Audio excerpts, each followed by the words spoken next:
ಜೆಪಿಎ ಚುನಾವಣೆಗೆ ಕಾಲಾವಕಾಶವನ್ನ ಕೋರಿ ಸರ್ಕಾರದ ಅರ್ಜಿ ಸುಪ್ರೀಂ ಕೋರ್ಟ್ನಲ್ಲಿದೆ. ರಾಜ್ಯ ಸರ್ಕಾರದ ಅರ್ಜಿ ಇವತ್ತು ವಿಚಾರಣೆಗೆ ಬರ್ತಾ ಇದೆ. ಸೆಪ್ಟೆಂಬರ್ 30ರವರೆಗೆ ಕಾಲಾವಕಾಶವನ್ನ ರಾಜ್ಯ ಸರ್ಕಾರ ಕೋರಿತು. ಆಗಸ್ಟ್ 31ರವರೆಗೆ ಚುನಾವಣೆಗೆ ಕಾಲಾವಕಾಶವನ್ನ ಸುಪ್ರೀಂ ಕೋರ್ಟ್ ಕೂಡ ನೀಡಿದೆ.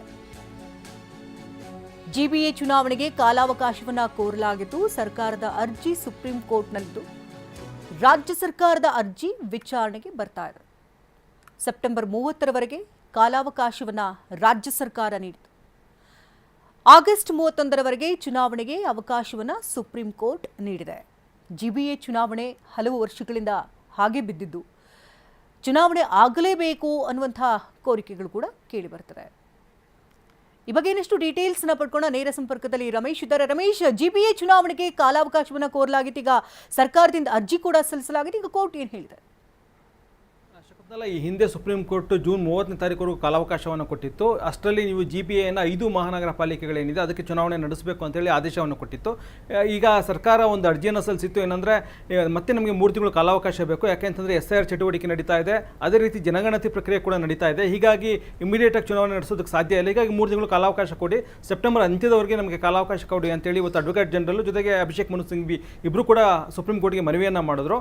ಇದಕ್ಕೆ ಸುಪ್ರೀಂ ಕೋರ್ಟ್ ನಾವು 3 ತಿಂಗಳು ಕಾಲಾವಕಾಶ ಕೊಡೋದಕ್ಕೆ ಸಾಧ್ಯ ಇಲ್ಲ, ಅಂತಿಮವಾಗಿ ನಿಮಗೆ ಅಂದರೆ ಆಗಸ್ಟ್ 31ನೇ ತಾರೀಕುವರೆಗೂ ಕೂಡ ನಿಮ್ಗೆ ಕಾಲಾವಕಾಶ ಕೊಡ್ತೀವಿ ಅಂತೇಳಿ 2 ತಿಂಗಳ ಕಾಲಾವಕಾಶ ಮಾತ್ರ ಕೊಟ್ಟಿದ್ದಾರೆ.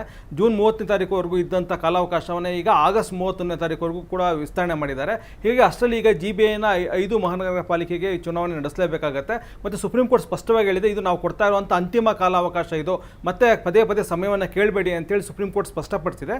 ಹೀಗಾಗಿ ಈಗ ಸರ್ಕಾರ ಮತ್ತು ರಾಜ್ಯ ಚುನಾವಣಾ ಆಯೋಗ ಚುನಾವಣೆಗೆ ಸಂಬಂಧಪಟ್ಟಂತೆ ಜೆಪಿಎನ 5 ಮಹಾನಗರ ಪಾಲಿಕೆ ಚುನಾವಣೆಗೆ ಸಂಬಂಧಪಟ್ಟಂತೆ ಕ್ರಮವನ್ನು ಕೈಗೊಳ್ಳಬೇಕಾಗುತ್ತೆ. ಜೊತೆಗೆ ಇವತ್ತು ಸರ್ಕಾರ ಸುಪ್ರೀಂ ಕೋರ್ಟ್ಗೆ ಹೇಳಿದೆ ಏನಂದರೆ, ಈಗ ಇದಕ್ಕೆ ಸಂಬಂಧಪಟ್ಟಂತಹ ಎಲ್ಲ ಪ್ರಕ್ರಿಯೆಗಳನ್ನು ಪೂರ್ಣಗೊಳಿಸಿದ್ವಿ. ಮೀಸಲಾತಿ ಪ್ರಕ್ರಿಯೆ ಇರ್ಬೋದು, ಮತ್ತು ವಾರ್ಡ್ ಡಿಲಿಮಿಟೇಷನ್ ಇರ್ಬೋದು, ಎಲ್ಲ ಪ್ರಕ್ರಿಯೆ ಪೂರ್ಣ ಆಗಿದೆ.